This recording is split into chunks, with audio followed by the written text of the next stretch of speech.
Assalamualaikum warahmatullahi wabarakatuh. Perkenalkan, nama Ibu Palu Pigi Kamasruroh akan menjelaskan tentang sistem peredaran darah, bab sistem limfatik, dan juga gangguan pada sistem peredaran darah. Nah, yang pertama, tujuan dari pembelajaran kali ini adalah agar siswa dapat memahami tentang sistem limfatik dan juga beberapa gangguan yang terdapat pada sistem peredaran darah. Pengertian dari sistem limfatik. Sistem limfatik ini adalah sistem tubuh yang berperan penting dalam imunitas atau kekebalan tubuh. Nah, sistem limfatik ini tersusun dari cairan limfa yang mengalir di dalam pembuluh limfatik, organ dan jaringan limfatik, dan juga sumsum tulang merah. Fungsi dari sistem limfatik ini adalah mengembalikan kelebihan cairan jaringan. Jika cairan ini tidak dikeluarkan, cairan akan terkumpul dalam suatu ruang antar sel dan menyebabkan edema atau pembengkakan akibat penumpukan cairan tersebut. Nah, kemudian ada juga fungsi dari sistem limfatik ini adalah mengendalikan kualitas aliran cairan jaringan dengan cara menyaringnya melalui nodus-nodus limfa sebelum dikembalikan ke sistem sirkulasi.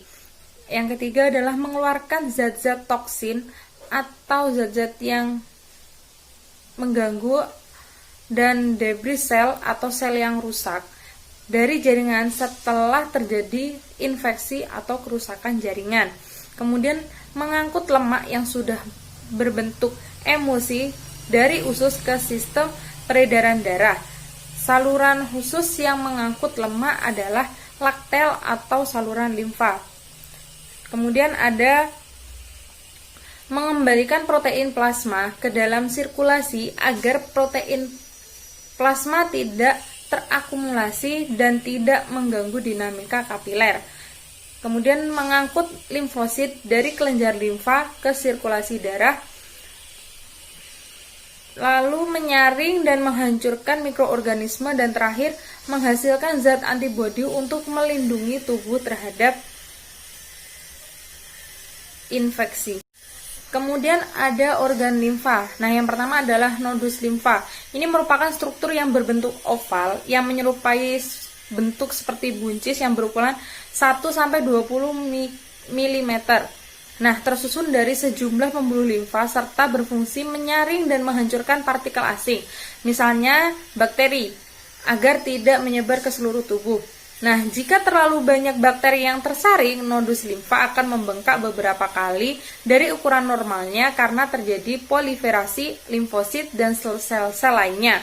Nah, nodus limfa ini antara lain seperti nodus submasila yang di bagian dasar mulut, kemudian ada nodus cervix yang ada di leher, kemudian nodus ketiak di lengan atau bagian dalam dan dada atas atau ketiak. Kemudian limpa. Nah, ini merupakan kelenjar berwarna ungu tua yang terletak di sebelah kiri abdomen. Nah, ini di bawah iga ke-9, 10, dan 11. Nah, di bawah tulang rusuk, ya. Dan permukaan luarnya ini menyentuh diafragma. Nah, limfa ini berfungsi menghasilkan limfosit dan zat antibodi, serta menghancurkan sel darah putih dan trombosit, serta menghasilkan sel darah merah pada masa janin. Nah, limfa ini menerima darah dari arteri limfa dan dikeluarkan melalui vena limfa dan vena porta. Nah, darah dari limfa ini tidak langsung menuju jantung, tetapi terlebih dahulu ke hati. Jadi terletak di bawah iga ke-9, 10, dan 11. Kemudian sebelum kembali ke jantung, maka terlebih dahulu ke hati.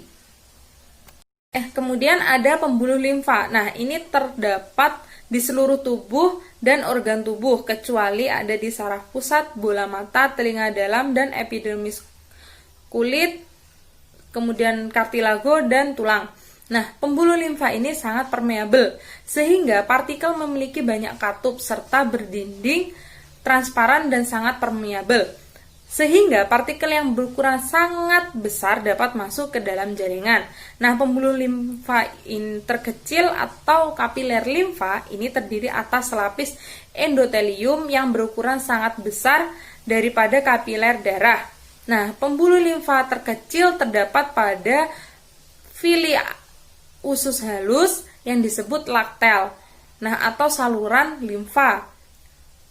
Laktel ini berfungsi membawa lemak ke peredaran darah. Pembuluh limfa yang kecil menyatu menjadi pembuluh limfa yang besar, sehingga membentuk pembuluh limfa. Nah, cairan limfa sendiri itu juga disebut getah bening. Ini merupakan jaringan yang diabsorpsi ke dalam kapiler limfa yang berwarna kekuning-kuningan serta mengandung plasma protein limfosit, kepingan darah atau trombosit, kemudian ada fibrinogen, lemak, dan sedikit oksigen. Nah, cairan limfa ini tidak mengandung sel darah merah atau eritrosit dan karbon dioksida. Ada kemudian aliran limfa. Nah, cairan limfa ini berasal dari cairan jaringan melalui difusi atau filtrasi ke dalam kapiler-kapiler limfa sehingga masuk ke sirkulasi darah melalui vena. Nah, ini ada sekitar 3 liter cairan limfa yang masuk ke dalam sirkulasi selama 24 jam. Nah, seluruh pembuluh limfa yang memiliki katup sehingga ketika kapiler limfa ditekan oleh sumber apapun termasuk kontraksi dinding pembuluh dapat menyebabkan cairan limfa mengalir maju ke satu arah sepanjang pembuluh limfa. Nah, faktor yang menggerakkan cairan limfa yaitu kontraksi otot atau bagian tubuh yang bergerak, kemudian ada inspirasi dan ekspirasi rongga dada, serta pemijatan tubuh atau massage.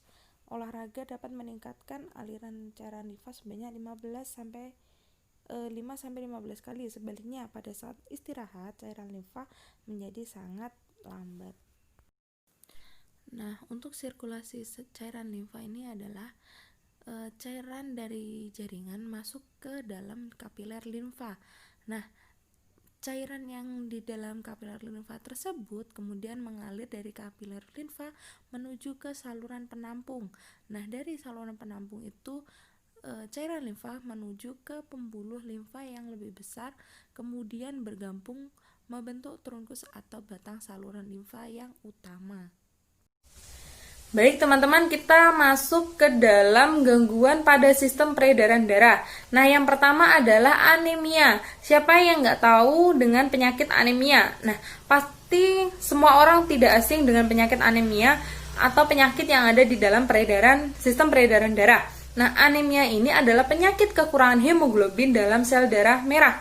Nah, hemoglobin ini berfungsi untuk mengangkut oksigen yang bisa diedarkan ke seluruh tubuh. Nah, penderita anemia ini biasanya dia akan lemas, terus letih, lesu, pucat, seperti itu. Dan anemia ini diakibatkan oleh beberapa hal, antara lain pendarahan yang terlalu banyak, kemudian kekurangan zat besi, sehingga produksi hemoglobin dalam sel darah merah ini berkurang. Kemudian bisa disebabkan juga karena kanker darah atau leukemia. Nah, bagaimana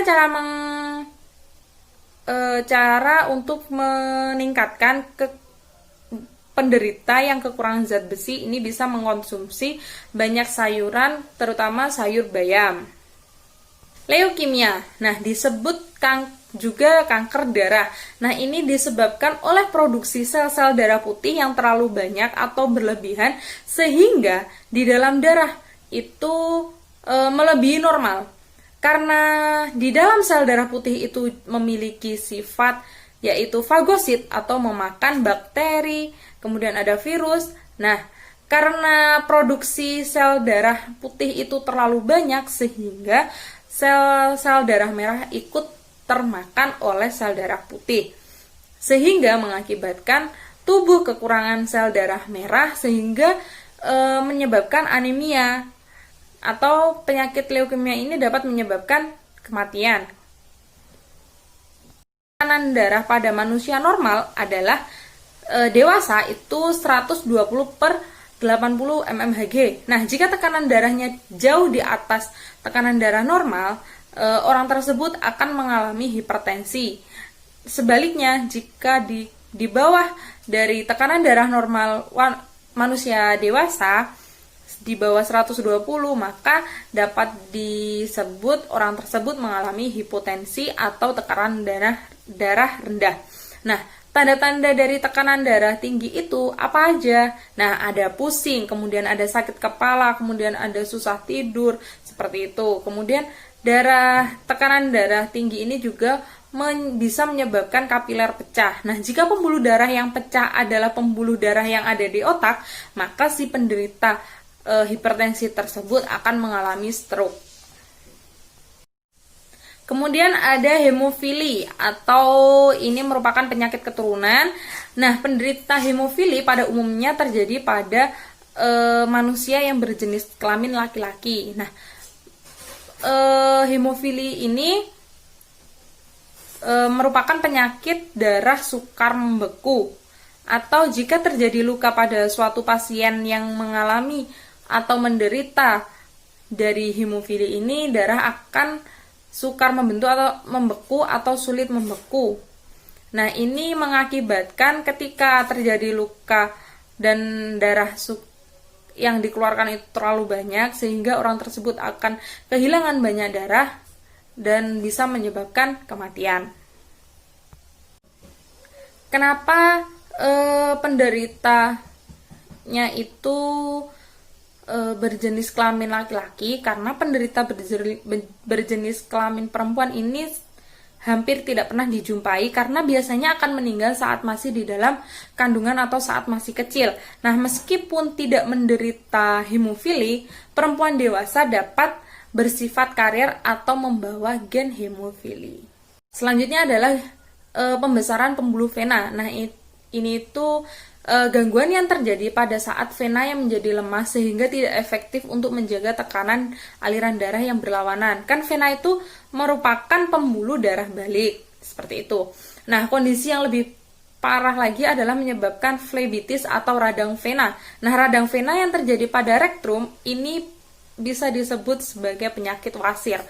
Nah, inilah kenapa pada saat kita kekurangan serat, nah, rektum itu akan melakukan pembesaran pada pembuluh vena.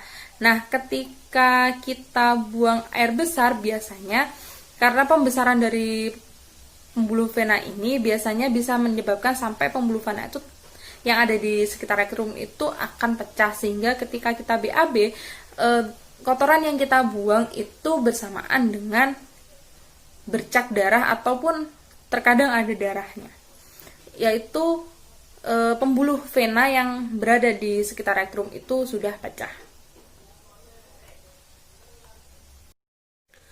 Nah, untuk mengatasi semua gangguan-gangguan tersebut, di era modern atau di era globalisasi ini, para ilmuwan sudah menemukan pengobatan atau upaya khusus dalam mengatasi gangguan pada sistem peredaran darah.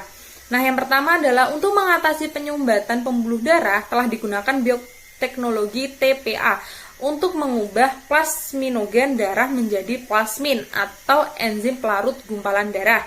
Kemudian ada teknik operasi bypass dan transplantasi jantung untuk membantu penderita yang mengalami gangguan serius pada organ jantungnya, seperti gagal jantung, seperti itu. Kemudian transplantasi jantung untuk penderita gagal jantung. Nah, organ yang ditransplantasikan itu dapat berupa organ yang asli maupun buatan. Terima kasih banyak.